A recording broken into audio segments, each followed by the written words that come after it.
magaalooyinka Gaalkacyo Baydhabo ceel waaqiya sidoo kale magaalooyin badan oo ka tirsan Soomaaliya ayaa la soo warinayaa inay saameysay roobab xooggan oo ka da'aya geeyiga Soomaalidu ay degto. Aynu ku horeynay magaalada Baydhabo ee gobolka Bay ayaa la soo warinayaa in daadad xooggan oo ku soo rogmaday saacadihii la soo dhaafay kadib roobab xalay ilaa iyo maanta ka da'ayay magaaladaasi ay sababeen go'doon guud oo ay gasho xaafadaha kala duwan ee magaalada Baydhabo ee gobolka Bay. Wararka qaar ayaa sheegaya in dadka lagu daadguraynayo gaadiidka waaweyn maadaama ay xayiran yihiin gaadiidkii yaryaraa ee geli lahaa xaafadaha kala duwan ee magaalada Baydhabo. Sidoo kale magaalada Gaalkacyo ee gobolka Mudug ayaa lagu soo waramayaa inay ka jiraan go'doomo heer caalami ah walow ay maamulada Puntland iyo Galmudug ay ku baaqayaan gargaar degdeg ah oo la gaarsiiyo dadka iyo dunyada ku dhaqan xaafadaha go'doonsan ee magaalada Gaalkacyo. Magaalada Ceel Waaqi ee gobolka Gedo ayaa iyana la soo warinayaa inay ku jirto go'doon saa'id ah xaafadaha qaar kadib roobab saacadihii la soo dhaafay si xiriir ah uga da'ayay magaaladaasi, waxaana wararku ay sheegayaan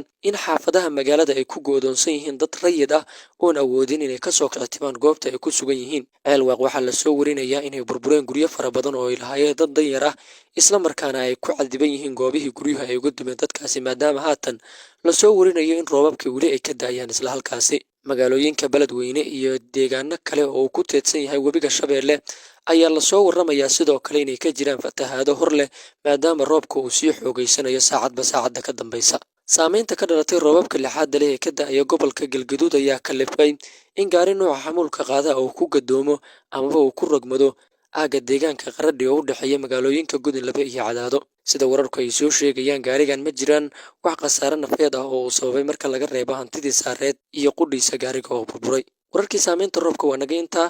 Tan iyo tan ku kulmi doona barnaamijyada soo socda waxaan idin leenahay nabadgelyo. Ha hilmaamin inaad like saarto, aadna soo follow gareydo page-kan, sidoo kalena aad share gareyso si ay u gaaraan macluumaadkan saaxiibo fara badan.